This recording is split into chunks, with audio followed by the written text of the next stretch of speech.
여러분 안녕하십니까? 뉴스가 있는 저녁 변상욱입니다. 오늘 국회는 기후 변화를 기후 위기로 공식 규정하면서 국가적인 비상 대응을 촉구했습니다. 국가적인 기후 위기 대응 선언은 우리가 지구촌에서 16번째입니다. 이에 따라서 우리나라는 2050년까지 온실가스 배출량을 순제로로 만든다는 목표 과제를 안게 됐습니다.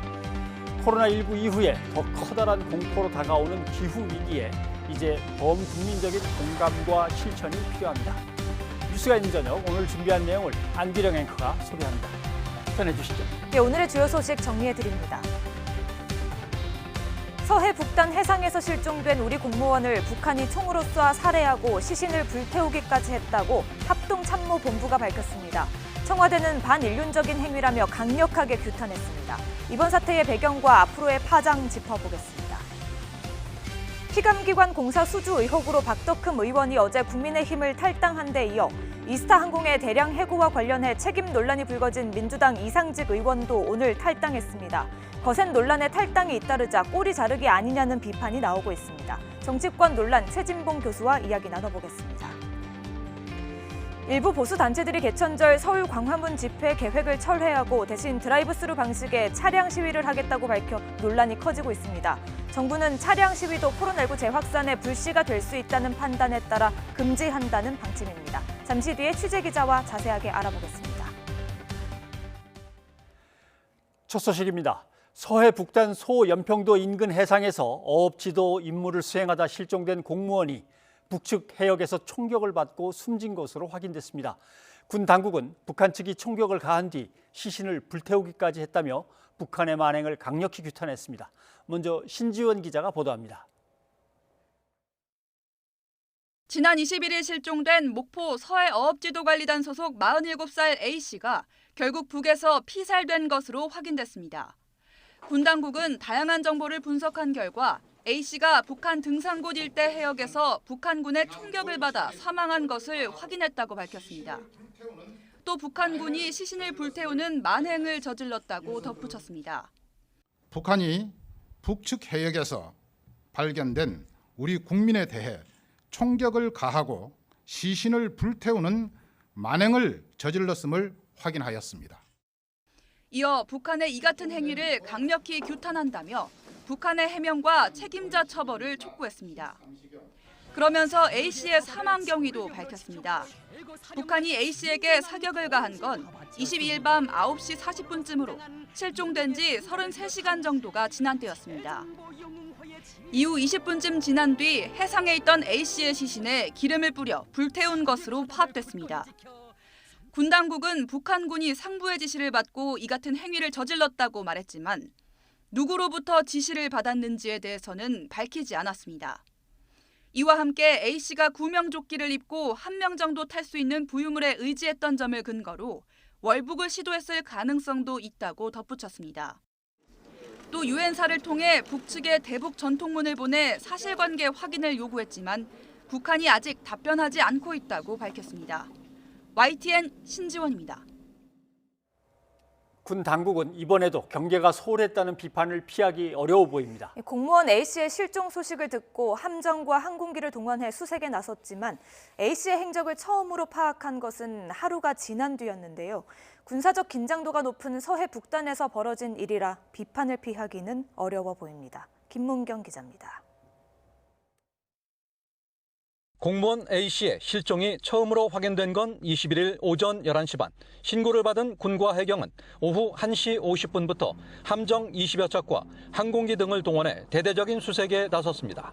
A씨의 흔적은 그러나 좀처럼 발견되지 않았습니다.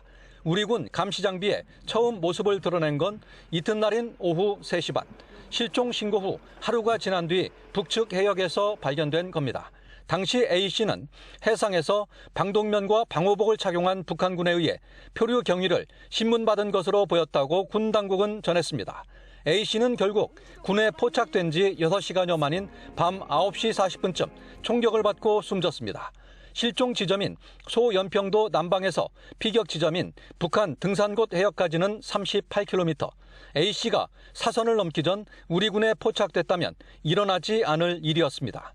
북한이 상부 지시를 받아 사격을 가했고 A씨가 기진맥진한 상태로 북한군에 발견됐다는 깨알 같은 정보력을 내세웠지만 정작 A씨를 태운 부유물이 서해 북방 한계선 NLL을 넘는 것은 물론 어느 경로로 북상했는지 파악조차 하지 못하면서 국민의 목숨을 지키지 못한 셈이 됐습니다. 지난 7월 강화도에서 발생한 탈북민의 재입북 여파가 계속되고 있는 가운데 벌어진 일입니다. YTN 김문경입니다. 청와대는 북한의 이번 행위가 반인륜적이라며 어느 때보다 강하게 규탄했습니다. 또 북한의 사과와 책임자 처벌도 요구했습니다. 이 사건의 인지 시점과 발표 시점의 차이를 두고 문재인 대통령의 유엔 연설 때문에 발표를 미룬 것이 아니냐는 의혹에 대해서는 사실이 아니라며 강하게 부인했습니다. 홍선기 기자입니다.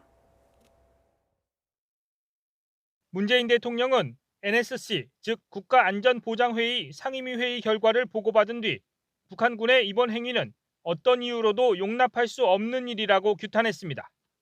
충격적인 사건으로 매우 유감스럽다. 어떤 이유로도 용납될 수 없다. 북한 당국은 책임 있는 답변과 조치를 취해야 한다. 그러면서 우리 군의 국민의 안전을 지키기 위한 만반의 태세를 갖추라고 지시했습니다. NSC도 서주석 사무처장이 직접 카메라 앞에 서서 북한의 사과와 책임자 처벌을 요구했습니다. 북한은 이번 사건에 대한 모든 책임을 지고 그 진상을 명명백백히 밝히는 한편 책임자를 엄중 처벌해야 한다.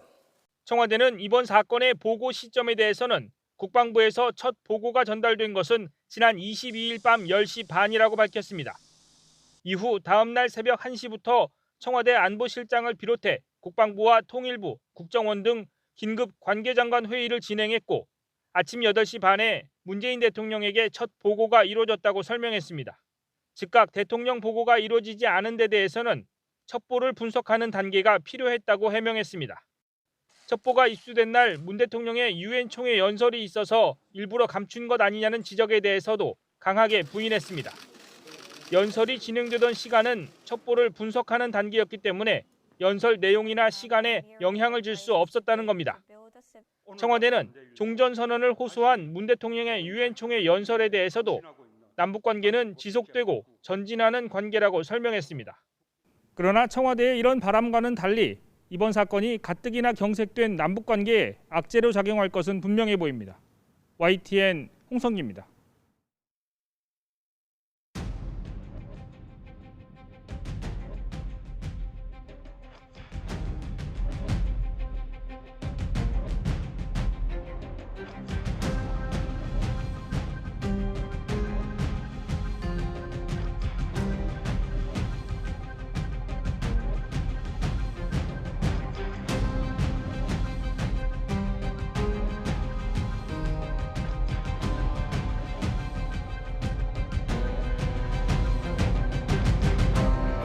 북한이 북측 해역에서 발견된 우리 국민에 대해 총격을 가하고 시신을 불태우는 만행을 저질렀음을 확인하였습니다.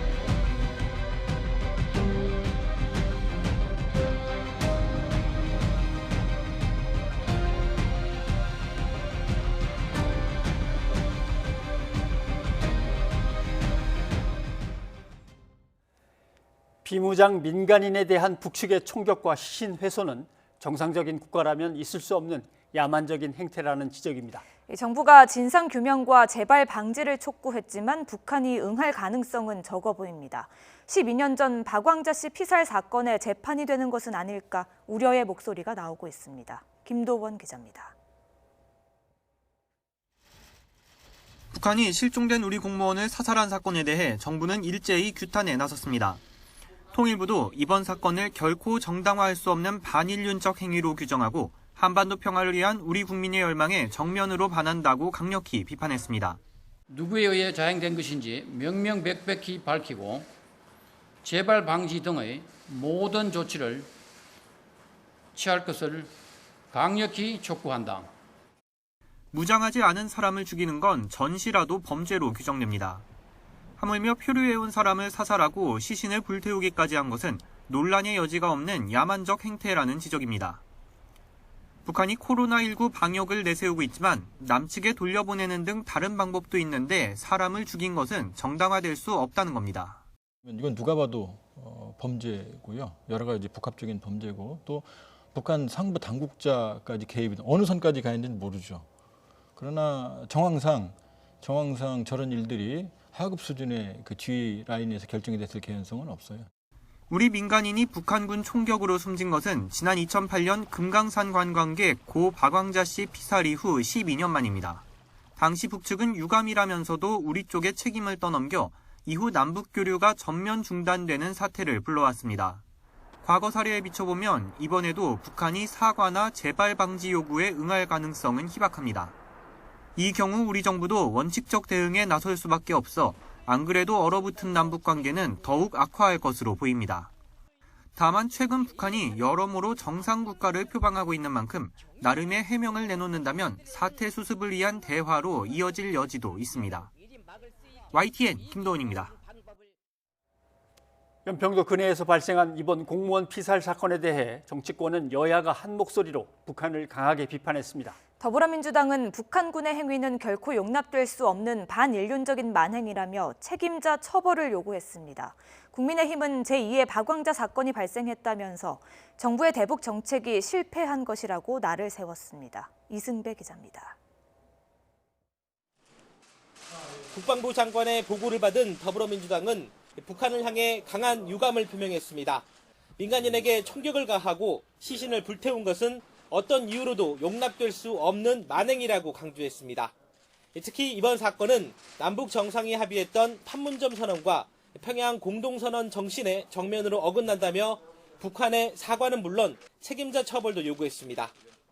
대표께서 국방위원회를 열어서 여러 가지 보고를 받고 또 대책들을 함께 의논해 주기 바란다. 그렇게 지시해서 국민의힘 역시 북한의 야만적 행태를 강하게 규탄했습니다. 지난 2008년 금강산 관광객 박광자 씨 피살 사건 때와 달라진 것이 없다며 이것이 바로 북한의 실상이라고 지적했습니다. 그러면서 이번 사건은 그동안 북한 감싸기로 일관해온 우리 정부의 책임도 크다고 강조했습니다.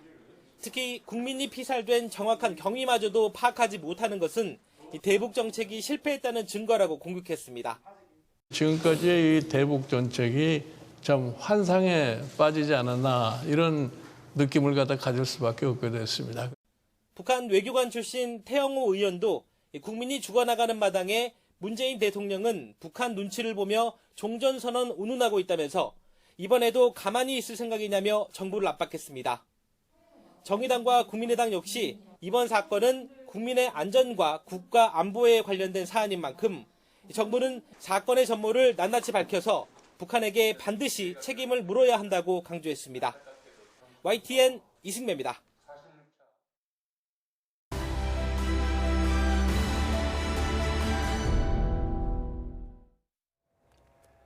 코로나19 신규 확진자가 이틀 연속 세 자릿수를 기록했습니다. 국내 발생은 닷새 만에 100명대로 올라섰습니다. 39명의 확진자가 발생한 정신요양시설 박애원에서는 추가 확진 우려가 커지고 있습니다. 이어진 기자입니다.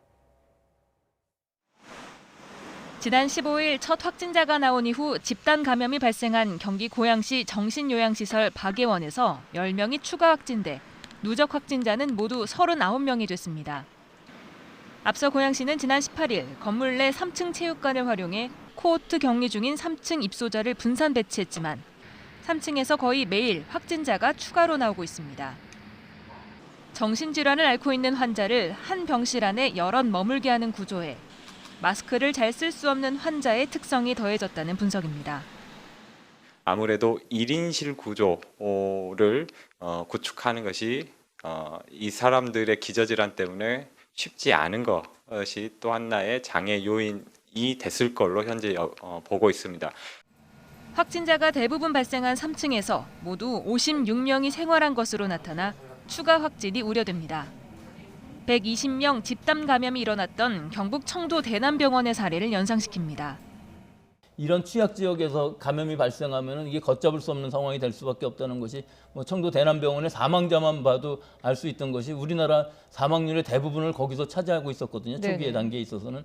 그렇기 때문에 지금도 이분들이 확진이 된 다음에 사망률이 상당히 높으실 것으로 보여갖고 안타까운 부분이 있습니다. 24일 0시 기준 신규 확진자는 125명으로 이틀 연속 세 자릿수입니다. 국내 발생 신규 확진자가 109명으로 닷새 만에 세 자릿수를 기록했습니다. 이 가운데 수도권 발생이 92명으로 대다수를 차지하고 있습니다. 정부는 9월 28일부터 10월 11일까지 추석 특별 방역 기간에 적용할 사회적 거리 두기의 세부 조치를 내일 발표합니다. 윤태호 중앙사고수습본부 방역총괄반장은 추석 연휴의 특성을 감안해 강화할 부분은 강화하고 엄격한 부분은 조정하는 내용이 포함될 것이라고 말했습니다. YTN 이여진입니다. 서울에 있는 어린이집 교사와 원아가 코로나19에 잇따라 감염되는 등 집단 감염이 멈추지 않고 있습니다. 원아들의 마스크 착용이 미흡했던 것으로 확인됐습니다. 보도에 이상순 기자입니다. 서울 강서구의 한 어린이집입니다. 지난 22일 교사 1명이 확진됐는데 다음 날 서울 10명을 포함해 누적 13명이 감염됐습니다. 최초 확진자는 교사였습니다. 원아 중에선 현재 2명이 감염됐는데 역학조사 결과 일과 중 마스크 착용이 미흡했고 거실과 화장실을 공동 사용했습니다. 어린이집 교사는 9월 13일 동대문구 소재 성경 모임에 참석한 것으로 파악되었습니다. 13일 성경 모임 참석자 중 2명이 추가 확진자가 발생하였고 성경 모임 장소를 방문한 사람 중에서는 3명이 추가 확진된 것으로 확인돼 서울시 도봉구의 한 노인보호시설에서도 22일 첫 확진자가 발생한 이후 10여 명이 추가 확진됐습니다. 도봉구 아파트에서도 미화원이 처음 확진된 뒤 다른 미화원과 주민이 잇따라 감염됐습니다. 이렇다 보니 한때 사흘 연속 20명대를 기록한 서울의 1일 확진자는 증가폭이 줄지 않았습니다. 서울의 확진자 누계는 5,095명이고 이 가운데 격리치료 환자는 872명, 완치 판정을 받고 퇴원한 사람은 4,173명입니다. 사망자는 1명 늘어 누적 50명이 됐습니다. 50번째 사망자는 기저질환이 없었던 50대로 지난 2일 확진 후 격리치료를 받아왔습니다. YTN 이상순입니다. 독감 백신 유통 사고의 파문이 커지는 가운데 상온에 노출돼 버린 백신의 처리 문제를 놓고 논란이 뜨거워지고 있습니다. 질병관리청과 식약처, 지자체 등으로 분산된 배송 관리 체계를 재정비해야 한다는 지적도 나오고 있습니다. 김정회 기자입니다. 논란의 발단은 이 부분입니다. 1시간 이내 좀 더 현실적인 말씀을 드리면 한 10분 내인 것 같습니다. 그래서 WHO에서 말하는 사백신의 상온에서 노출됐을 때 안전한 기간이 2주에 비해서는 턱없이 짧은 시간이기 때문에 듣기에 따라선 짧은 시간만 노출돼 백신이 변질되거나 효능이 떨어지지 않을 거라는 의미로도 들립니다. 전문가들은 맹비난했습니다. 내가 맞는 백신이 10분 노출된 것인지 1시간 노출된 것인지 또 10분이면 괜찮고 1시간이면 안 되고 이런 규정이 있는 것이 아니거든요. 안전이 최우선인 만큼 현재 진행 중인 식약처 검사 결과와 상관없이 노출된 백신 물량은 전량 폐기해야 한다는 주장도 나옵니다. 전수감시가 아니기 때문에 그 표본이 괜찮다고 해도 그 안에 있는 다른 표본들이 다 안전하다는 보장은 할 수가 없을 것 같습니다. 원칙적으로는 상온에 노출되었던 백신들은 전량 폐기하는 것이 맞지 않을까 생각됩니다. 코로나19와 독감 동시 유행 가능성까지 나오면서 유료 접종 희망자도 는 상황이라 당정도 백신에 대한 안정성, 부족분에 대한 대책을 요구했습니다. 만일의 비상 상황을 대비한 백신 수급 대책도 미리 검토해 주시기 바랍니다. 국민들의 걱정이 완전히 불식될 수 있도록 조치를 해 주시기 바랍니다. 자칫 유료 백신조차 부족해질 수 있다는 우려가 나오면서 유료라도 먼저 맞고 보자는 사람들이 몰려 일선 의료 현장에선 혼란이 이어지고 있습니다. 이미 국민 불신은 높아진 상태인데 방역당국은 여전히 식약처 조사 결과를 보고 결정하겠다는 입장입니다. 이런 가운데 최소한 정부가 유통망을 감독해야 한다는 목소리도 높습니다. 백신 수송 용기의 기준과 보관 시간 준수가 권고에 그치는 점, 사업계획은 질병청, 공고와 업체 선장은 조달청, 업체 관리는 지자체 담당으로 제각각이어서 재발을 막으려면 철저한 관리가 필요하다는 지적입니다. YTN 김정혜입니다. 전국의 버스 터미널들은 추석을 앞두고 방역 준비가 한창입니다. 지난해보다 버스 승객이 크게 줄어들 것으로 보이지만 감염 우려가 여전한 만큼 로봇까지 동원해 방역에 온 힘을 쏟고 있습니다. 정현우 기자입니다. 평일에도 서울을 찾는 사람이 쏟아져 나오는 고속버스 터미널. 버스에서 내린 승객을 가장 처음 맞이하는 건 인공지능 방역 로봇입니다. 마스크를 착용하세요. 얼굴을 인식해 마스크를 안 쓴 사람을 찾아내고 체온이 높으면 발열 증상이 의심된다고 알려줍니다.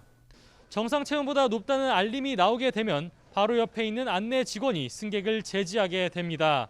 재차 검사를 해보고 필요한 경우 보건소에서 검사를 받게 할 수도 있습니다. 서초구청은 추석을 앞두고 귀경객들이 몰릴 것으로 보이는 터미널 3곳에 방역 로봇을 하나씩 배치했습니다. 열화상 카메라와 달리 한 번에 여러 명의 체온을 구별해 측정할 수 있어서 인파가 몰릴 연휴의 제격이라고 합니다. 남부터미널 같은 경우에는 한 25개 업체가 버스 탑승 전에 발열 체크를 하기로 협의를 했고요. 터미널이 이쪽에 집중돼 있다 보니까 구청 차원에서도 방역을 강화할 필요가 있다라고. 다행히 연휴 동안 버스 터미널은 전보단 덜 붐빌 전망입니다. 서울에서 귀경객들이 가장 많이 출발하는 연휴 전날 버스 예매율은 50%도 안 돼 지난해 추석보다 40% 가까이 줄었습니다. 고향 방문을 자제하는 데다 감염 우려로 자차를 이용하는 경우도 있고 덜 붐비는 연휴 전에 시간을 내기도 해 고속버스 이용이 줄어들 것으로 보입니다. 네, 용인은 우리 고향은 사람들이 많아요. 묘지도 많고 그래서 미리 그냥 다녀오려고요. 차량도 무지하게 몰릴 테고. 그래도 수도권 중심의 감염 확산이 이어지는 만큼 각 지역의 관문인 버스터미널 방역은 여전히 중요합니다. 이에 영광과 밀양 등 많은 지역에서 시외 버스터미널에 열화상 카메라를 추가로 설치하고 버스를 더 철저히 소독하겠다는 계획을 밝히기도 했습니다. 가족을 찾아가는 따뜻한 마음이 지역 간 감염 전파의 계기가 되지 않게끔 미리 철저한 방역 계획을 세우고 지켜야 할 때입니다. YTN 정현우입니다. 정부가 보수단체의 개천절 집회를 엄정 대처하겠다고 밝히자 관련 단체들은 자동차를 타고 벌이는 드라이브스루 형식으로 집회를 예고했습니다. 예, 정치권에서도 공방이 뜨거운데요. 취재 기자와 함께 알아보겠습니다. 네, 이현아 기자. 네. 예, 구체적으로 드라이브스루 집회라고 하면 어떻게 하겠다는 얘기입니까? 네, 일단 통상 식당이나 카페에 들어가지 않고 차량에서 음식물을 구입하는 방식으로 이제 우리가 알려진 게 드라이브스루라고 하는데요. 네. 이번 또 코로나 사태에서 우리 방역 당국이 드라이브스루 방식으로 선별 진료소를 운영해 또 호평을 받지 않았습니까? 예. 그런데 정부가 이번 이 개천절 집회를 엄단하겠다는 입장을 거듭 밝히자 보수단체가 이 드라이브스루 방식을 이용해서 시위를 하겠다 밝힌 겁니다. 오늘 기자회견 내용 들어보시겠습니다. 정부는 차벽 설치 등 과도한 대응으로 국민의 불편을 초래한 후 그 책임을 우파 진영에 돌리려는 고도의 코로나 정치를 중단하라. 정부가 쳐놓은 코로나의 덫에 걸리지 않으면서도 우리의 의사를 표출시키는 유일한 방법은 최근에 주목받고 있는 카프레이더 방식이라고 생각한다. 네, 구체적으로 집회는 이렇게 진행하겠다는 계획인데 우선 전체 참여 차량이 200대 정도입니다. 예. 그래서 개천절 오후 1시부터 5시까지요. 여의도 정경련 회관에서 광화문 광장을 거쳐서 서초경찰서까지 차량 행진을 하겠다는 내용으로 경찰에 신고를 했습니다.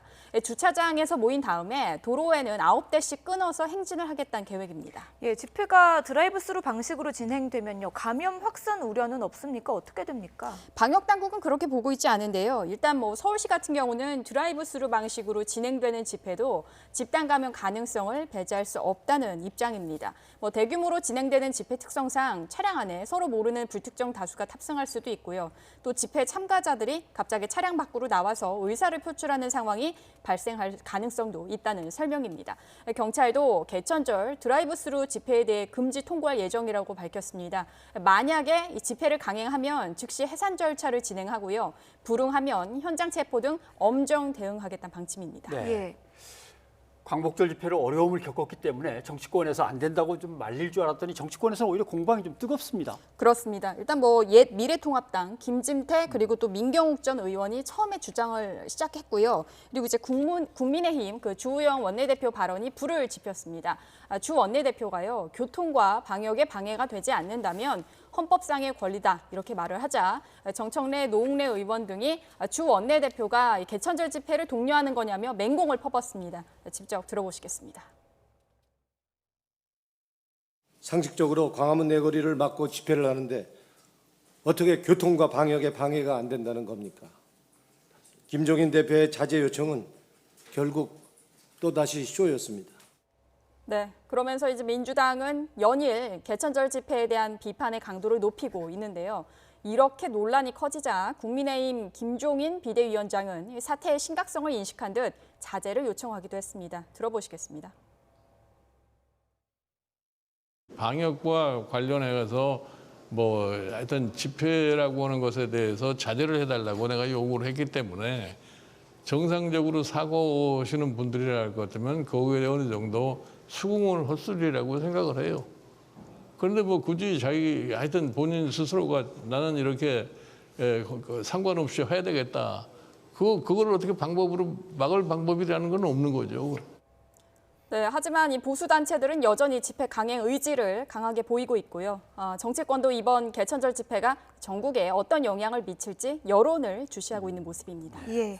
현실적으로 주차장에 다 같이 모였다가 9대씩 끊어서 간다 이런 얘기인 것 같은데 길이 뚫려 있다면 거리를 두고 행진이 되겠지만 주말 오후인데 어차피 교통 정체가 벌어져 있는 시내에서 글쎄요 현실적으로 계획대로 잘 안 될 것 같은데 걱정이 큽니다. 네, 이현아 기자 수고했습니다. 코로나 위기로 피해를 본 임차인들이 임대료를 깎아달라고 요구할 수 있도록 하는 법안이 국회를 통과했습니다.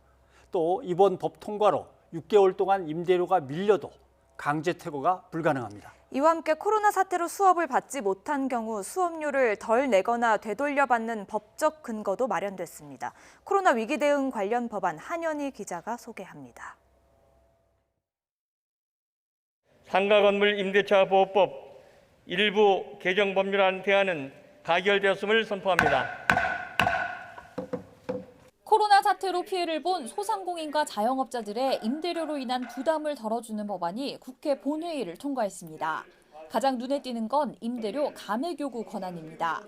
코로나19와 같은 1급 법정 감염병 방역 조치로 타격을 입은 소상공인과 자영업자들이 건물주에게 임대료를 깎아달라고 요구할 수 있다는 게 주요 내용입니다. 법 시행 6개월 동안 임대료가 연체되더라도 계약을 해지하거나 계약갱신을 거절할 수 없도록 하는 내용도 이번 수정안에 담겼습니다. 코로나 사태로 인해 매출이 급감했는데도 임대료와 같은 고정 비용이 줄지 않아 큰 고통을 겪는 임차인들에게 어느 정도 도움이 될 것으로 기대됩니다. 대학생들의 등록금 부담을 덜어줄 수 있는 법적 근거도 마련됐습니다. 코로나와 같은 감염병 확산으로 정상적인 수업을 받지 못할 경우 등록금을 면제하거나 일부 돌려받을 수 있는데 예를 들어 비대면 수업을 할 경우 등록금 일부 반환이 가능한 겁니다. 또 학생들의 등록금 환불 요구에 대학들이 핑계로 내세운 적립금은 애초 적립 목적만으로 사용할 수 있다는 규정도 재난 상황에서는 융통성 있게 사용할 수 있도록 관련 법을 수정했습니다. 다만 강제성이 없습니다. 법안 통과로 등록금 반환 근거가 마련됐지만 반환을 강제할 수는 없어 실효성이 떨어질 수 있다는 지적도 나옵니다. 또 코로나 사태로 인한 초중고의 비대면 수업을 지원할 수 있게 하는 법 개정안도 통과됐습니다. 이 밖에 방역 지침을 어긴 시설에 대한 운영 중단과 폐쇄 명령이 가능하도록 하는 감염병 예방법 개정안도 국회 본회의에서 처리됐습니다. YTN 한현입니다. 이렇게 자영업자의 임대료 부담을 덜어주기 위한 법안이 국회의 문턱을 넘었지만 반응은 엇갈립니다. 소상공인들은 환영의 뜻을 나타냈지만 쉽게 권리를 행사할 수 있을지 의문이라는 반응도 나오고 있습니다. 백종규 기자입니다. 호프집을 운영하는 32살 이진우 씨는 매출이 절반 가까이 줄어 걱정이 많습니다. 코로나19 탓에 손님은 뚝 끊겼는데 매달 내야 하는 임대료가 큰 부담이 되고 있습니다. 그나마 상가 건물 임대차 보호법 개정안이 통과되면서 어려운 사정을 호소할 수 있는 길이 열린 점은 일단 다행입니다. 임차인은 어떻게 보면 제일 약자잖아요. 이제 가게를 하고 뭘 할 때. 그래서 조금 신경을 써주고 있구나라고 이제 해서 조금 이제 반갑기만 했죠. 내용을 들었을 때. 다만 임차인이 이 권리를 쉽게 행사할 수 있을지는 의문입니다. 이 문제가 다 해결이 됐을 때 그러니까 임대인이나 임차인이랑 이제 전처럼 이렇게 매끄럽게 일을 할 수가 있을지 약간 그런 부분들이 조금 걱정이 되더라고요. 또 건물주에게 임대료를 깎아달라고 요구하더라도 거부당할 수 있고 이 과정에서 갈등이 생길 것을 우려할 수밖에 없습니다. 이번 개정안에는 임차인의 임대료 감액 요구에 임대인이 무조건 따르도록 하는 강제 조항은 없어 앞으로 임대인과 임차인 사이 분쟁이 발생할 여지가 남아있는 상황입니다. 이와 함께 임대료 감액 기간과 정도에 대한 명확한 기준이 없어 실효성이 떨어지고 임대인이 나중에 임대료를 왕창 올릴 가능성도 있어 현실적으로 도움이 되지 않는다는 임차인도 있었습니다. 임대인께서 좋은 마음으로 내려주신다면 너무 감사드리겠지만 그거를 국가에서 정부에서 그거를 이래라 저래라 하는 건 좀 아닌 것 같습니다.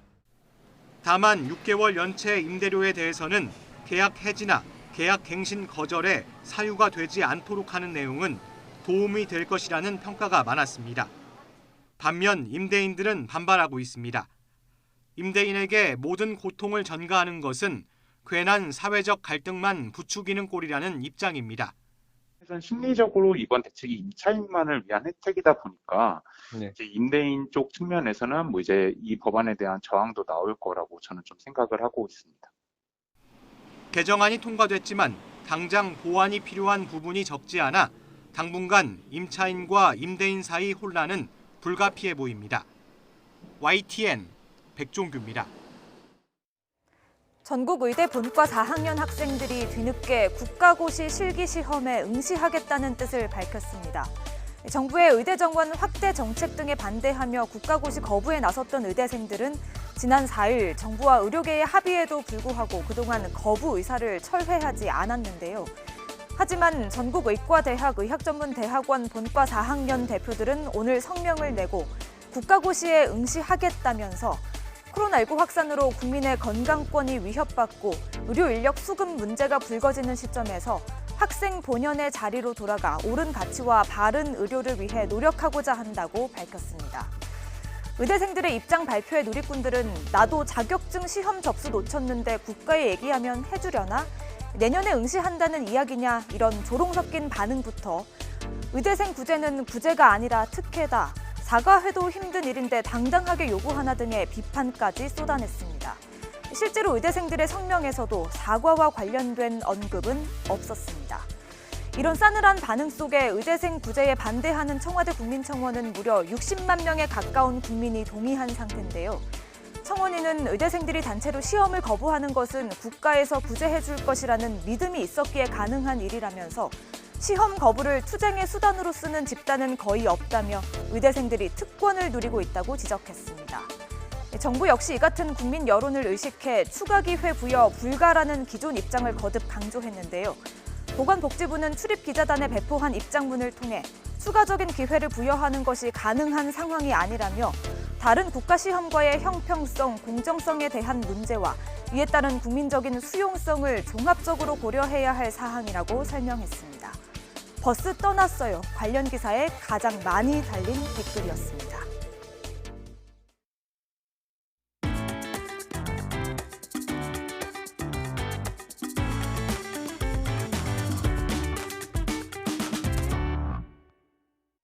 조두순의 출소가 80일 앞으로 다가오면서 안산 시민들의 불안도 점점 커지고 있습니다. 피해자 가족은 아예 안산을 떠나고 싶다는 뜻을 밝혔습니다. 이른바 조두순 격리법으로 불리는 보호수용법 제정을 청원하는 목소리도 뜨겁습니다. 강희경 기자가 보도합니다. 초등학생을 납치해 성폭행한 혐의로 징역 12년을 선고받고 복역 중인 조두순은 출소 후 행선지로 경기도 안산을 지목했습니다. 출소일이 하루하루 다가올수록 안산 시민들의 불안은 커지고 있습니다. 시청에는 조두순의 집이 어딘지, CCTV가 어디에 설치돼 있는지 등을 묻는 민원 전화가 빗발치고 있습니다. 어느 지역에 위치할진 모르겠지만 제 근처에만 없었으면 좋겠다는 생각밖에 안 들어요. 걱정되고 겁나고 그리고 저희 딸도 괜찮을까 싶고 그리고 다른 여자아이들도 괜찮을까 그것도 걱정되고. 급기야 피해자 가족은 안산을 떠나고 싶다는 뜻을 밝혔습니다. 굉장히 두려움에 떨고 있습니다. 결국은 왜 가해자가 이사를 가야지 피해자가 이사를 가했냐. 하지만 이런 불안을 잠재울 수 있을지는 미지수입니다. 먼저 윤화섭 안산시장이 이른바 조두순 격리법으로 불리는 보호수용법을 제정해달라고 요청한 데 대해 법무부는 사실상 불가능하다는 입장을 밝혔습니다. 아동 성폭력범이 출소하면 보호수용시설의 관리 감독을 받도록 한다는 내용인데 기존에 국회에 제출된 법안을 보면 과거에 범죄를 저지른 사람에겐 소급 적용할 수가 없다는 겁니다. 이에 윤 시장은 거듭 국민청원 글을 올렸고 순식간에 4만 명 넘는 동의를 얻었습니다. 이런 흉악범들이 형기를 마친 뒤에 일정 기간 동안 그 사회 적응 훈련이나 또 재발 방지를 위해서 이 법이 꼭 필요하다고 믿고 있기 때문에 성범죄자 신상 공개 시스템이 조두순 범행 이후 만들어져서 상세 주소도 공개할 수 없습니다. 소급 적용을 가능하게 하는 개정안이 국회에 뒤늦게 발의됐지만 주무부처인 여성가족부로서는 법안 통과를 마냥 기다릴 수밖에 없는 상황입니다. 법무부는 조두순의 재범 방지를 위한 종합대책을 마련했고 경찰도 전담 경찰관을 붙이고 순찰을 강화하기로 했습니다. 이제 남은 시간은 80일 남짓.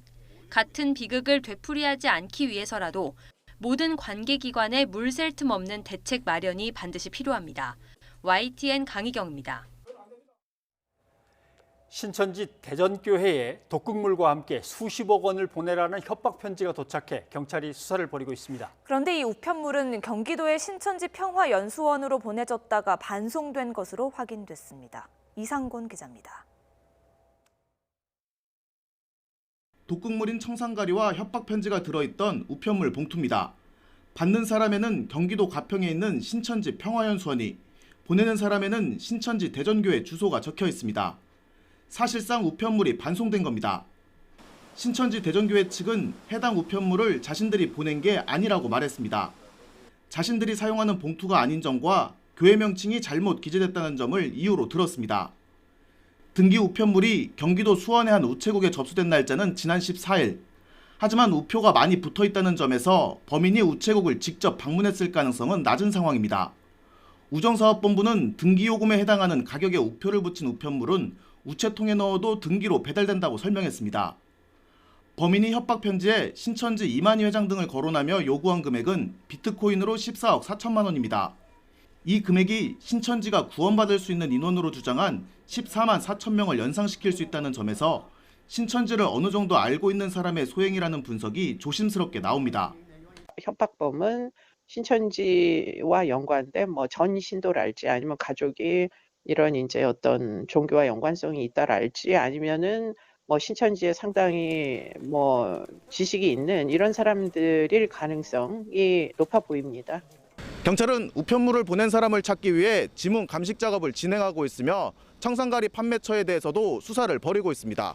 YTN 이상곤입니다. 이스타항공 창업자인 민주당의 이상직 의원이 탈당을 공식 선언했습니다. 이 의원은 우선 해고자 고용 승계를 조건으로 이스타항공의 매각을 마무리 짓겠다고 말했습니다. 이대건 기자입니다. 민주당 이상직 의원이 탈당을 선언하면서 가장 먼저 한 말은 결국 이상직이 문제다였습니다. 이스타항공 창업자로서 매각을 성사시키기 위해 매각 대금을 깎아주고 집을 제외한 대부분의 재산을 팔겠다고 발표했지만 이 말이 꼬리표처럼 따라왔다는 겁니다. 이 때문에 본인으로서는 억울한 점이 있지만 창업자와 대주주로서 책임을 통감한다고 밝혔습니다. 임금 미지급, 정리해고, 기타 저 개인과 가족들과 관련한 문제로 국민들께 심려를 끼쳐드린 점에 대해 진심으로 사과드립니다. 이 같은 이유로 당을 떠나겠다고 선언했지만 민주당으로 돌아올 것이라는 점은 분명히 했습니다. 국민들과 당원 동지들 모두가 결국 이상직이 문제를 해결했다라고 할 수 있도록 사직생의 각오로 이스타 항공과 그 직원들의 일자리를 되살려 놓겠습니다. YTN 취재 결과 이 의원은 해고자를 다시 고용하는 조건으로 이스타항공을 매각할 사업체들을 찾고 있는 것으로 확인됐습니다. 그동안 민주당 윤리감찰단은 이상직 의원을 1호 조사 대상으로 선정하고 600명이 넘는 노동자 대량 해고와 250억 원대 임금체불 과정에서 어떤 책임이 있는지 집중 조사를 벌여왔습니다. 뿐만 아니라 이 의원의 주식 매입자금 출처 의혹과 자녀 불법 증여 의혹도 주요 조사 대상이었습니다. 김홍걸 의원과 마찬가지로 제명 결정이 예상되는 상황에서 이 의원의 탈당으로 정리한 것으로 전해졌습니다. 민주당은 탈당과 관련해 국민과 당원에 송구스럽다는 입장을 전했습니다. 그러면서 당 기강을 확립하고 정치개혁에 박차를 가하겠다고 강조했습니다. 하지만 김홍걸 의원과 마찬가지로 지난 총선에서의 공천 책임에서는 자유로울 수 없어 보입니다. YTN 이더리입니다. 이해충돌 의혹을 받던 박덕흠 의원이 국민의힘을 탈당했습니다. 그러나 비판 여론은 가시지 않고 있습니다. 6년간 상임위원회를 배정한 국민의힘 책임론까지 나오고 있습니다. 자세한 얘기를 최진봉 성공회대 교수와 나눠보겠습니다. 어서 오십시오. 안녕하세요. 예.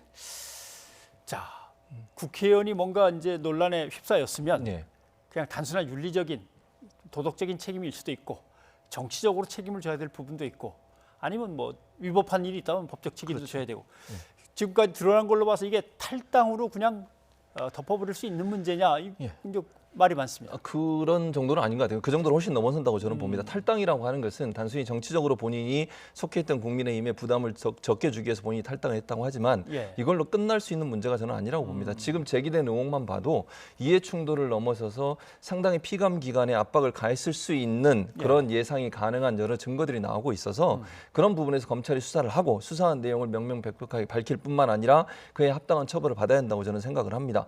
본인이 지난번에 그 기자회견을 통해서 본인은 결백하다고 주장했던 주장들이 많은 부분 맞지 않다라고 하는 다른 주장들이 또 나오고 있지 않습니까? 예를 들면 뭐 본인들은 그 공개 입찰을 통해서 했다고 하지만 STS 공법이라고 하는 특허, 그 특허를 꼭 집어서 그 기술을 갖고 있는 건설사만 이 건설을 수주하게 하라라고 해버리면 그거는 사실 공개 입찰이라 하더라도 특정 업체, 즉 이상직 의원의 아들이 대표로 있는 회사에 STS 공법이 갖고 있기 때문에 그 회사만 꼭 집어서 했다라고밖에 볼 수 없는 거라고 얘기할 수 있을 것 같고요. 지금 현재 그 고발한 시민사회단체 같은 경우에 말을 들어보면 실제적으로 지방자치단체까지 다 합쳐서 피감기관이라고 할 수 있는 곳에서 약 3천억 원 정도의 공사를 수주한 걸로 보여지기 때문에 본인이 국토교통위원회 위원으로 근무하면서 그런 일이 이루어졌기 때문에 이 부분을 그냥 넘기기에는 상식적으로 이해할 수 없는 부분이고 검찰의 수사를 통해서 밝혀내야 될 거라고 생각이 됩니다.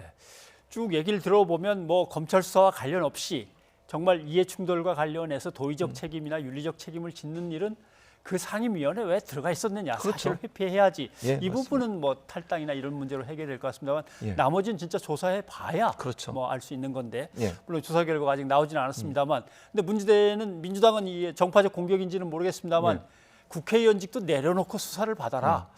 글쎄 선출직 의원이 그럴 수 있나요? 그러니까 본인이 안 하면 어떻게 할 수가 없습니다. 사실은 그렇게 하려면 국회에서 표결을 통해서 제명을 시켜야 되는 건데 그렇게 될 가능성은 지금 현재는 낮다고 보여지고요. 이제 민주당 입장에서 이런 거죠. 국회의원의 신분을 갖고 있으면 조사가 제대로 되겠느냐. 그냥 국회의원 신분 내려놓고 본인의 명백함을 밝히라고 주장을 하고 있는데 아마 박덕흠 의원이 그렇게 할 가능성은 저는 낮다고 보고요. 또 국회에서 지금 이 상태에서 수사가 이루어지고 있는데 표결을 통해서 제명을 시킬 가능성도 현재로서 낮다고 봅니다. 아직까지 민주당 윤리에 제소도 안 했어요. 그래서 1차적으로 제가 볼 때는 민주당 윤리에 제소를 하고 그 과정을 통해서 지금 현재는 무소속으로 이제 됐지 않습니까? 무소속이라 하더라도 윤리위원회 제대로 조사를 해서 그 결과를 가지고 또 국회에서 어떤 절차를 거쳐야 되지만 그것과 함께 검찰의 조사나 경찰의 조사는 함께 병행돼야 된다. 이거는 국회의원의 신분과 관련된 부분이기도 하지만 또 하나는 개인으로서 국민의 한 사람으로서 만약 범죄 행위가 있었다거나 이해충돌의 관계에 있어서 본인의 권력을 행사한 어떤 부분이 있다고 하면 거기에 대한 법적 처벌도 필요한 부분이기 때문에 양쪽이 다 함께 이루어져야 되는 상황이라 이렇게 생각이 됩니다. 네. 국민의힘 내부에서 의견들은 좀 분분한 것 같습니다. 맞습니다. 주로 소장파들이 더 비판적이긴 한데 청년 비대위에서는 뭐 자성의 소리가 확실하게 나왔고 그렇습니다. 그런가 하면 또 나름대로 이제 노장이라고 해야 될지는 모르겠습니다만 주호영 원내대표 등 이제 고참들 입장에서는 이해 충돌이 없던 건 아니지만 여당한테 이렇게 말려 들어가는 건 안 된다. 뭐 그런 얘기인 것 같습니다. 그러니까요. 이게 지금까지 했던 말을 제가 한번 되돌려서 말을 해보겠습니다. 야당이 지금까지 계속 여당이 했던 말이 뭡니까? 문재인 정부 했던 말 내로남불입니다. 그 말을 입에 달고 살았습니다. 그러면 그 기준을 왜 본인한테는 대응하지 않느냐는 거예요. 내로남불이라고 그렇게 비판을 했으면 본인이 소속된 국민의힘에 소속된 의원도 만약에 문제가 있다면 동일한 관점으로 봐야 되는 거 아닙니까? 엄청난 도덕적 첨령성을 주장하고 그렇게 하라고 강조했던 정당이라고 하면 본인의 정당에 소속된 의원이 그런 일에 연루됐다고 하면 더 엄격하게 저는 해야 된다고 생각을 합니다. 그래야 그 전에 했던 본인들의 주장이 타당성이 있지 않겠습니까? 주호영 원내대표가 뭐 모르겠습니다. 본인의 의사는 어땠는지 모르지만 듣기에 따라서는 마치 옹호하는 듯한 말을 했어요. 이런 말씀을 하시게 되면 지금 소상파 의원들이 걱정하는 건 뭐겠습니까? 국민의힘이 뭔가 변화된 모습을 보여서 지지율도 올라가고 국민의 신망을 받는 또 김종인 비대위원장 들어서면서 뭔가 당이 쇄신하는 모습을 보여주겠다는 의지를 가지고 여러 가지 지금 노력을 하고 있잖아요. 그런데 주호영 원내대표나 이런 중진들이 그런 말씀을 하시면 과연 국민의힘이 변하고 있는지 하는 부분에서 의문을 가질 수밖에 없습니다. 국민이 보는 관점에서 본다고 하면 본인들이 지금 정부나 여당이 했던 그 말 그대로 본인들에게도 적용해서 만약 문제가 있다면 엄격한 처벌을 하고 엄격한 어떤 결단을 내리는 것이 필요하지 않겠나는 생각이 듭니다. 제대로 정치가 돌아간다면 뭐 저 같으면 그렇게 하겠습니다. 뭐 예를 들면 일단 해당 공직자들한테 소원 수리를 한번 쫙 돌려서 국회의원들이 압박해가지고 수주나 또는 이렇게 발주하는데 문제가 있었던 거 있냐? 또는 중소 건설업체들한테도 쭉 소원 수리 돌려서 국회의원 쪽 관련된 업체들이 싹 쓸어가는 바람에 손해본 적이 있냐? 한번 이런 것도 해보고 어떻게든 국회의 신뢰를 다시 회복시키려면 우리가 뭘 해야 될까? 좀 머리를 맞대고 뭐 만들어야 될 시점 아닙니까? 그렇죠. 지금 말씀하신 그대로입니다. 저는 국회의원들이 국회에 대해서 우리 국민이 갖고 있는 실망감이 바로 이런 겁니다. 제 식구 감싸기. 지금 이해충돌 관련해서 이해충돌 방지법 만들자고 그렇게 얘기했는데도 안 만들고 있잖아요. 7년째 그대로 안 만들고 있습니다. 권익위원회에서 3번이나 법안을 발의를 했음에도 불구하고 국회가 통과를 안 시켜줘서 그게 안 됐고요. 김영란법 일명 그거 처리를 할 때도 이해충돌 관련된 거 조항 집어넣자고 하니 그거 반대해서 또 빠졌습니다. 윤리위원회도 한번 보겠습니다. 국회 윤리위원회요. 13대부터 거의 한 200건 이상의 제소가 들어왔어요. 그중에 처리된 건 딱 한 건입니다. 제 식구 감싸기 아닙니까? 그야말로 고양이 앞에 생선을 맡긴 꼴과 동일하다고 저는 봐요. 국회의원들이 본인의 동료 의원과 관련해서는 엄격한 잣대를 대지 않습니다. 그렇게 정치적으로는 비판하면서 그게 문제가 돼서 같이 모여서 회의할 때는요. 윤리위원회에서 한 건도 처리가 안 되는 부분 이런 부분들은 국민이 볼 때 국회가 정말 제대로 역할을 하고 있는지 또 지금 말씀하신 것처럼 그럼 실제적으로 그런 사례가 또 있는지 없는지를 정확하게 파악하려는 노력은 하고 있는 건지 드러난 것만 가지고 문제를 삼을 게 아니라 이번 기회에 이런 갑질 행위라든지 이해충돌 관련된 여러 가지 문제점이 발생하는 부분들을 다 낱낱이 밝혀내서 바로잡지 않으면 국회가 국민의 신뢰를 받는 데는 어려움이 있을 거라고 생각이 됩니다. 정당들 얘기를 좀 더 해보자면 이름이 비슷해서 좀 혼란스럽습니다만 국민의힘이 마련한 모임에 국민의당 안철수 대표가 가서 강연을 했습니다. 그렇습니다. 근데 사실은 요즘 김종인 국민의힘 대표하고 국민의당 안철수 대표하고 좀 날선 신경전이 있었거든요. 맞습니다. 지금 그래서 공정경제 3법 가지고 서로 그랬었죠. 알지도 못하면서 맞습니다. 자유시장 경제에 대해서 잘 모르는 것 같아요. 이렇게 김종인 위원장이 안철수 대표를 향해서 직격탄을 날렸죠. 그러면 결국은 이제 제가 볼 때는 김종인 위원장과 안철수 대표와의 사이가 그렇게 좋은 것 같지는 않아요. 지금 상황에서는. 다만 주호영 원내대표나 장제원 의원 이렇게 좀 다선 의원들 같은 경우에는 안철수 대표 측과 어떻게든 좀 합당이든 아니면 입당이든 이런 방법을 통해서 힘을 하나로 모아야 된다는 그런 의지가 강한 것 같습니다. 여기서 충돌이 일어나는 것 같은데 그래서 보면 대체적으로 이제 다선 의원들 같은 경우에 김종인 위원장을 견제하는 듯한 발언들을 많이 합니다. 그런데 이게 이제 예전부터 두 사람 사이에 즉 안철수 대표하고 김종인 위원장 사이에 몇 가지 안 좋은 일들이 있었어요. 예를 한번 들어보면 2011년에 김종인 지금 이 비대위원장이 안철수 핵심 멘토 역할을 했잖아요. 서울시장 보궐선거 기억나시죠? 박원순 그 당시의 후보와 단일화를 통해서 본인이 이제 출마를 안 하기로 했던 그 일에도 사실은 멘토 역할을 했었는데 그게 잘 안 되면서 거기서 좀 한번 틀어진 떨어진 적이 있었고요. 2016년 총선에서도 김종인 비대위원장 그 당시 민주당 선대위원장을 했었고 안철수 대표는 그 당시 국민의당 대표를 했었잖아요. 그래서 경쟁 관계가 또 된 거죠. 그리고 2017년에 안철수 지금 대표가 대선 주자로 나섰을 때 김종인 비대위원장이 킹메이커 역할을 했지만 결국 안철수 대표가 이제 패배하면서 결별을 하게 됐는데 이런 여러 번 멘토 역할도 하고 좋은 관계로 가다가 결국 결별하고 이런 과정을 겪으면서 서로에 대한 신뢰가 좀 무너진 게 아닌가 하는 생각이 들어요. 그리고 김종인 비대위원장이 한 두세 번 정도 안철수 대표한테 손을 내민 적이 있었는데 그때마다 안철수 대표가 또 거절한 적이 있었거든요. 그런 여러 가지 이제 예전의 관계들이 지금까지 좀 남아 있는 게 아닌가 이런 생각도 드는데 제 생각에는 그것과 연관되기도 하지만 비대위원장 김종인 비대위원장 입장에서 안철수 대표의 정치적 어떤 자산으로서의 가치 이런 부분을 조금 낮게 보는 게 아닌가 이런 생각도 듭니다. 그러니까 안철수 대표가 대선 후보일 때 김종인 대표는 사실 킹메이커 노릇을 하면서 관리를 하는 입장이었는데 그때 뭔가 확실하게 어떤 이미지를 굳혔다 이렇게 봐야 된단 말씀이에요. 그 삐그덕거림이 있어서 아마 거기서 한 마음이 되지 않았던 것도 문제가 되지 않나 이런 생각도 듭니다. 알겠습니다. 그런가 하면 주호영 원내대표는 자꾸 안철수 대표한테 슬금슬금 손을 냅니다. 맞습니다. 글쎄 제가 보기에는 어차피 국회의원 몇 석 안 갖고 있고 지지율도 형편없으니까 둘이 합치면 우리가 그냥 흡수하는 거지 뭐 처음에 이렇게 살살 이렇게 당겨보는 게 어떨까 아마 이렇게 생각하는 것 같은데 근데 안철수 대표는 아직은 그런 거 얘기할 수준이 아니라 그러는데 그 수준은 어떤 수준을 말하는지 잘 모르겠어요. 제가 볼 때는 안철수 대표 입장에서는요 너무 이제 극우 보수 세력과 아직도 결별을 하지 못하는 국민의힘에 대해서 의심을 갖고 있는 것 같아요. 본인의 정체성이라고 하는 물론 이제 보수적으로 많이 기울긴 했습니다만 잘 아시는 것처럼 안철수 대표가 처음 정치할 때마다 신선함을 줬지 않습니까? 그리고 중도 그다음에 진보적 성향까지 보였었어요. 그런데 지금 국민의힘에서 물론 많은 부분 바뀐 부분도 있지만 아직까지도 이 극우 세력과의 결별을 하지 못하고 있습니다. 태극기 집회 나오는 분들하고도 명확하게 선을 긋지 못하는 부분도 이번에도 뭐 드라이브스루 집회하겠다니까 또 주호영 원내대표는 거기에 대해서 뭐 집회 결사의 자유를 얘기하시면서 뭐 본인의 의사와 관계없이 옹호하는 듯한 모습을 보여주시면 또 논란이 됐었거든요. 이런 모습이 있는데 안철수 대표가 들어온다? 과연 국민들이 볼 때 그러면 안철수 대표에 대해서 어떤 생각을 갖겠습니까? 정치인으로서 무슨 정체성이 있느냐? 이런 비판이 있을 수밖에 없어요. 그래서 제가 볼 때는 안철수 대표 입장에서는 국민의힘이 뭔가 개혁하는 모습을 보여준 이후에 그 이후에 본인이 합당이든 입당이든 이런 방법을 통해서 하나로 합쳐질 가능성이 있지만 지금 단계에서는 아직까지 국민의힘이 완전히 극우 보수 세력과 결별하지 않았다고 하는 판단이 서서 그런 말을 하는 게 아닌가 이렇게 분석할 수 있을 것 같습니다. 코로나19와 뉴 노멀 시대에 엄청난 국가적 과제들이 지금 산적해 있는데 우리 정치권이 아직은 여기서 계속 맴도는 게 좀 안타깝긴 합니다만은 한번 좀 지켜보면서 잘 되기를 기원해야겠습니다. 고맙습니다. 감사합니다.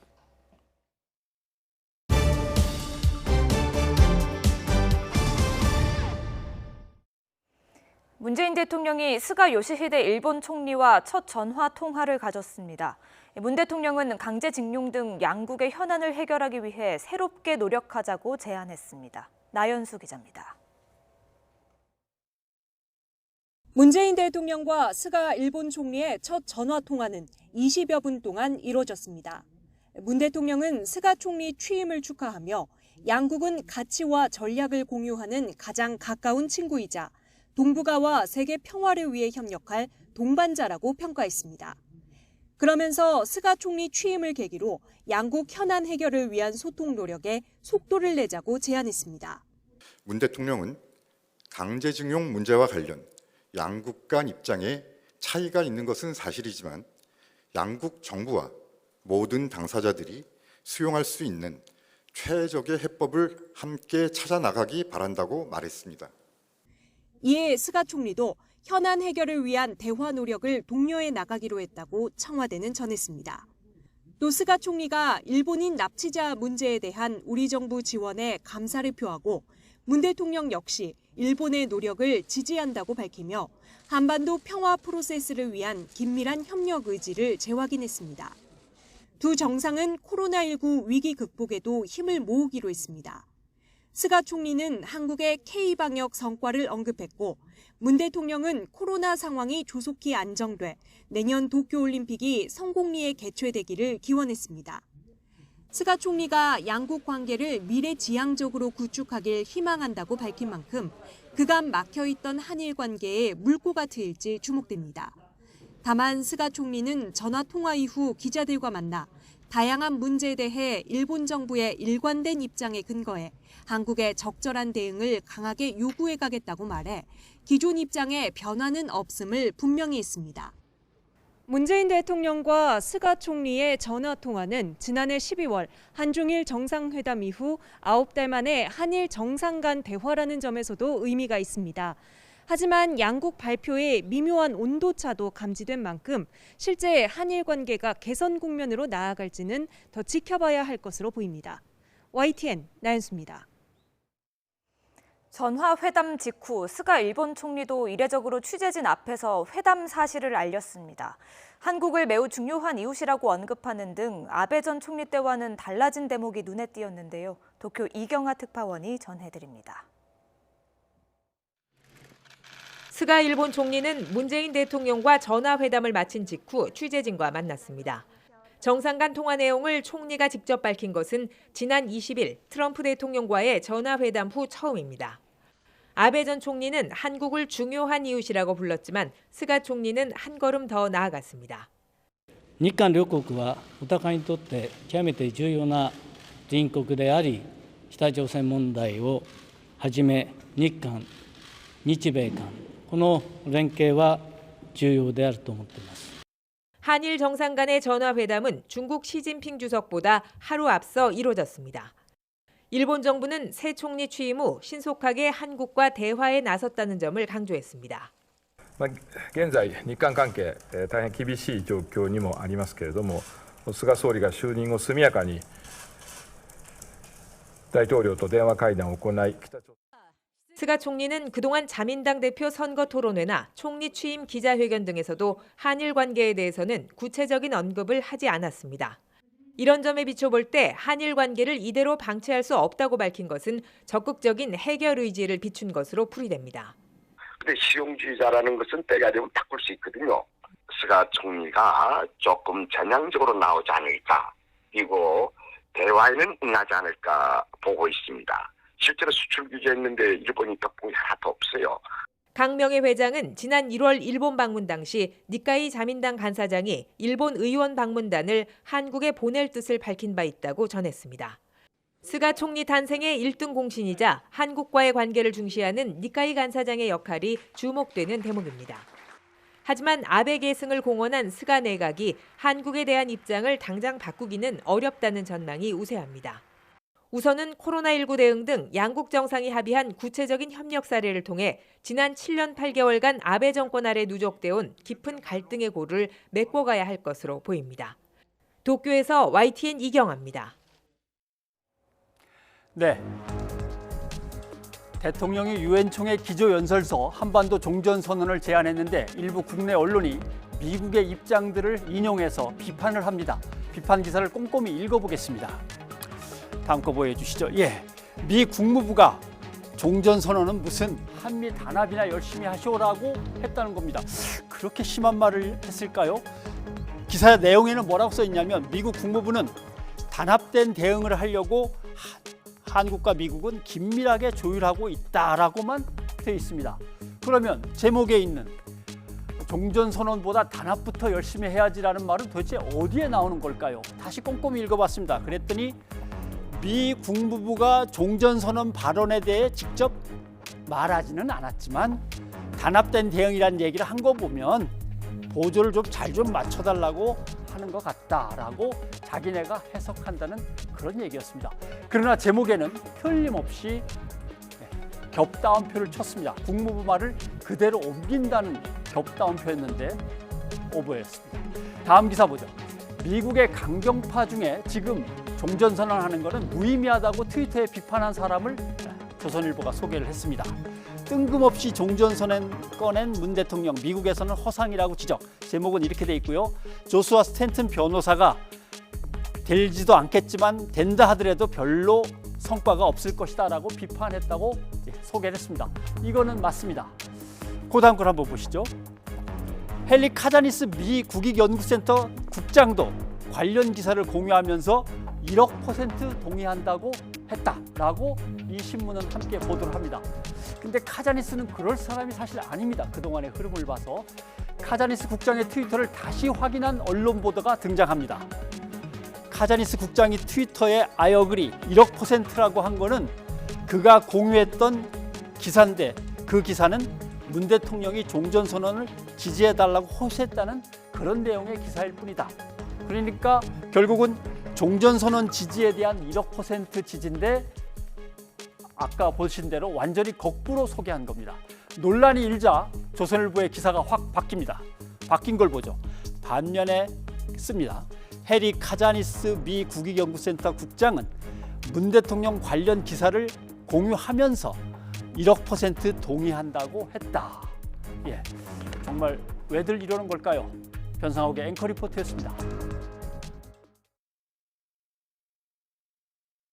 시청취자 여러분의 의견 소개해드립니다. 네, 많이들 놀라셨을 텐데 연평도 공무원 피격 관련 소식 전해드렸는데 2813님, 연평도에서 발생한 공무원 피격 사건에 대해서 북한은 우리에게 사과와 책임질 생각을 해야 합니다 하셨고요. 예, 그리고 일부 보수단체가 추진하는 개천절 집회와 관련해서 2071님, 드라이브 스루든 뭐든 방역당국의 집회 금지에 한 번쯤 따라주면 안 될까요? 답답합니다 하셨습니다. 네, 9330님도 국민 대부분이 추석에 고향에 내려가지 않겠다는데도 오히려 집회를 강행하려 하다니 이젠 화가 납니다 하셨고요. 예, 그리고 오는 12월에 조두순이 출소하는데요. 안산에 사시는 것 같습니다. 2813님, 초등학생 납치에 살해한 조두순이 안산 온다는데 저도 집이 안산이라서 걱정되면서 우려스럽습니다 하셨습니다.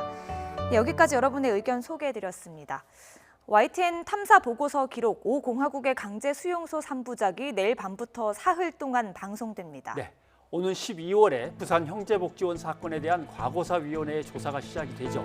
조사를 앞두고 YTN이 잔혹한 인권 유린의 숨은 이유와 현재 우리 사회복지의 구조적인 문제를 추적해서 기록을 했습니다. 주요 내용 보시고 저희는 내일 다시 찾아뵙겠습니다. 여러분 고맙습니다.